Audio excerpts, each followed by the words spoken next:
What is up, everybody? Excuse me. Welcome into the Sactown Sports Kings recap. I know the audio might be a little shaky. Y'all are nothing new to this. Apparently, the Kings weren't the only ones who weren't prepared for tonight's game. I literally brought everything when it came to my mic setup, except for the cord that has doomed me all season long, and the cord that I need to connect my sound box to my laptop. So we're gonna rock with some webcam audio, and it's kind of fitting because tonight the Kings didn't really bring the necessary effort, and on this live stream, it feels like I guess it was my intention to bring full effort today. I meant to have a full setup, especially if today would have gone well. Obviously, we would have had tons of people joining us tonight, but clearly I was as prepared as the Kings were tonight, and fooled myself into thinking I was ready, but I guess not. So here we are. Here we are as the Sacramento Kings fall to the Boston Celtics. Nothing new there. 144-119 here in Golden One Center. An inexcusable loss. Everything was working in the Kings' favor from the fact that Boston was on the second night of a back-to-back on the road, traveling in a completely different time zone. And they played overtime yesterday against the Golden State Warriors. They had to exert every bit of energy that you could have to still end up losing that game yesterday. And to throw more things into the Kings' favor, Jason Tatum, who everybody knows is the Celtics star, their all-star, their MVP candidate, didn't play tonight. And the Kings learned that, about 1:30 today. Incredibly disappointing. The Kings were at full capacity, full strength, no excuses, had the rest advantage, had the home court advantage, had the health advantage. Didn't matter. Didn't matter on a night like tonight. You could say, again, size plagues the Kings again. Clearly, Kristaps Porzingis' height was an issue. Kings didn't have anybody who could even bother his shot slightly. Jaylen Brown, did what Jaylen Brown does all the time. They got Jaylen Brown's or Domantas Sabonis switched on to Jaylen Brown all night long. Jaylen Brown exposed him all night long. And then Derek White. Derek White was he was on one. He was on one tonight. And when your star's not there, you need guys to step up like that. And shout out Derek White, who completely took this opportunity and ran with it. Huge night for him. I don't even know what he finished off with. I didn't get the final box score because everybody, and I mean everybody, was in a rush to get out of here. Derek White finished with 28 points tonight for Boston, and they had 5. Count them. 1, 2. Let's count them. Derek White with 28. Drew Holiday with 21. Kristaps Porzingis 24. Jaylen Brown 28. Peyton Pritchard 20. That's 5. 5 players that 5 players that the Boston Celtics had that finished above 20 points tonight. Unacceptable. Just flat out unacceptable. You can't have that. You're not going to win many, if any, game when you defend like the way the Kings did tonight. I saw a lot of people mentioning referees on social media. I don't want to hear it. Not on a night where, again, you have everything working in your favor and you just completely fumble it. They were hot. Kings were hot in that first quarter. They scored 41 points in that first quarter. They took 23s and hit over half of them. But the problem was, and it's been a problem all season long, is the over-reliance on that three-point shot. It's crazy. The fact that the Kings in that first half, crazy number here. So the Kings took 30 first half three-point shots. They took 53 attempts in general in that first half. Quick math says that's 33s to 23 two-point attempts. You can't do that. You cannot be that one-dimensional. It doesn't matter if you're hitting your shots or not, because what you saw is in that third quarter, again, the Kings take 23 pointers in the first, 33s in the first half in general. And then what does Boston do to adjust in the second half, like a good team should do, like good coaches have their team do? they adjust. They try and take away exactly what you're doing. The Kings took 5 threes in the second quarter. They end with 44, so they take 14 threes in the second half in total. Boston, like that's the difference between like a very experienced team, a team that's been in playoff series and finals games and Eastern Conference finals games. They understand how to attack matchups, and if you need to win a game, it doesn't matter if your star's out. You need to still be able to get a result. And you saw that Boston just had an extra gear to go to. I mean, it really wasn't you can't say, oh, the Kings didn't take the Celtics as seriously as what they should have. I don't think you can say, the Kings just didn't have the energy tonight for whatever reason. I can't think of an excuse or a reason why the Kings should get a result like what happened tonight. To me, this is it's really frustrating. I mean, it's got to be really frustrating for Mike Brown, who's seen his team perform at such a high level so many different times this year.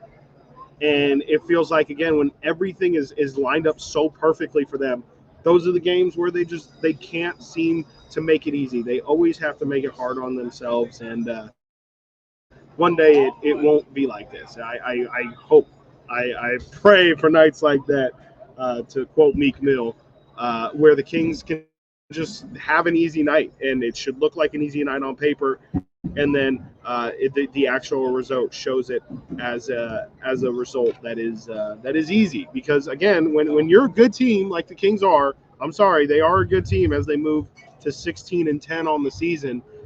You're supposed to be able to take care of nights like tonight, even if it is against a Boston team that's absolutely loaded and stacked with talent. Just crazy, just absolutely nuts.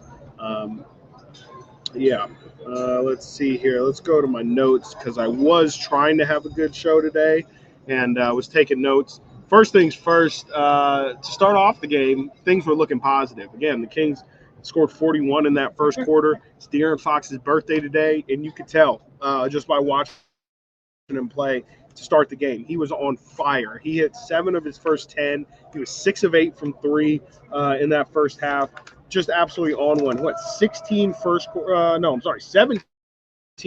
first quarter points. Ended the first half with 26. Just ridiculous. I mean, just an absolute menace. And again, when the Kings felt like on a night like tonight, you got to come out early and set the tone. And they did that. They just didn't defend. De'Aaron's the catalyst of it, man. He came out firing. He was hitting too. I've not seen De'Aaron's 3-point shot look that pure really all season long. I know he's been hitting it at a much better rate than he has in the past, but just the way that thing was going through the net, you could tell he was feeling it tonight. And on his birthday, it's got to feel terrible to lose by 25 points at home, but it was not without try. So shout out to De'Aaron, who had a fantastic first quarter. Again, it was looking good for about a quarter and a half there. Neemias Queta, familiar face, checked in for Boston. He got good minutes yesterday in Golden State. He had a double-double, 10 points, 10 rebounds yesterday. You had to imagine his emotions were high tonight, making his return to Sacramento. 6 points, 8 boards for Nimi. But the thing I noticed was the Kings just brutalized that man in the pick and pop. They were seeking him out, just absolutely trying to expose him, really. I mean, they were trying to play him off the floor to end the first quarter and start the second. They put Nimi in that pick and pop with De'Aaron and Trey Lyles, and Trey got 2 easy threes the second he checked in, and that's what you got to do when you got a guy like Nimi out there. So I thought that was good. I thought it was a good sign that the Kings were doing their own bit of mismatch hunting, but at the end of the day, it spiraled, and it spiraled quickly. It felt like things just kind of crumbled and then snowballed. And then that third quarter starts with Sabonis getting that reckless closeout on Porzingis. That resulted in a flagrant foul, and there was like a 6-point possession there. And then the Celtics really that entire quarter just kind of took over, went on a 22-6 run to take a 24-point lead. And then from the 11:40 mark to the 4:01 mark was actually the biggest run of this game. It was a 32-11 run in that third quarter for Boston. And really, I mean, at that point, by the end of the third quarter, it was pretty much over. I mean, the Kings were down 23, I think, going into the fourth. Yeah, down 23 going into the fourth. And you're not going to have Boston blow a 17-point lead last night and then a 23-point lead tonight. So the Kings kind of put themselves behind the eight ball. They got no one to blame but themselves. They'll try and pick up the puzzle pieces on Friday when they play the Phoenix Suns, who, we know that's going to be a difficult matchup as well. And then on Saturday, they got a second night of a back-to-back against the Minnesota Timberwolves, who did lose tonight to Philadelphia, 127-113. But Minnesota's been one of the best teams in the. Minnesota's been one of the best teams in the NBA. I believe they're now tied with Boston for the fewest losses, and I believe they're now one behind Boston in the win column. But they're the best team in the West. And it's a brutal 3-game stretch for the Kings, and they kind of blew the easiest of those opportunities tonight. So, again, making it hard on themselves, and it really doesn't feel like it has to be. And Friday's a big one. It's gonna really suck if this team goes 0-3 through this tough stretch, because that just kind of shows that national media might be a little bit right. And I see that national media has been piping up tonight, but it really makes you wonder. If the Kings can't take care of some of the best opponents in the league right now, when I would say the Kings are currently heading into these games playing their best basketball, it's just not a great sign. I really don't want to do it, but we're, as you can see in the crawl, I do have 3 stars for tonight. Felt like it was going to be a more positive 3 stars as I was getting ready for it, but as this game concluded, it felt more like I guess I got to pick 3 people. 1 star tonight for Keegan Murray, more so for a good start. He hit 2 threes, I think, in that first quarter. Yeah, he hit 2 threes in that first quarter, had 8 points. Felt like he had it going, and then just completely went quiet. I mean, again, I think De'Aaron hitting those threes kind of, I don't want to say took people out of rhythm, but with De'Aaron's hot start, it almost made it so the other guys never really got their time to get into rhythm. And I'm not blaming De'Aaron. We've been asking for fourth quarter Fox to show up for all the quarters, but I do think a possible downfall of having De'Aaron get going so early is that, Keegan's not going to get the shots off early in the game to get into a rhythm. Kevin Huerter's not going to get shots to get into a rhythm until later. And I also thought on a night like tonight, I really would have wanted to see Domantas Sabonis take it to Porzingis. I think, without Al Horford, I didn't think they had much of a paint presence. Porzingis definitely proved me wrong. I think he had 6 blocks tonight. But I kind of thought that was going to be where the Kings looked to kind of find an advantage. And, with Fox kind of going off from the perimeter early, never really established anything in the paint. And the big number from tonight, in my opinion, is the fast break points. I'm going to look how that ended up finishing tonight, because that number, as I was looking throughout the game, was just getting more and more lopsided in Boston's favor. And I see here fast break points ended 30-6. I want to double check that, because I mean, that's where the Kings last year really beat a lot of teams. We're in transition, getting wide open looks in the corners. That's where Keegan got a ton of his points against Utah on Saturday, was just running in transition, running down to the corners and finding the open spot and stretching out the defense.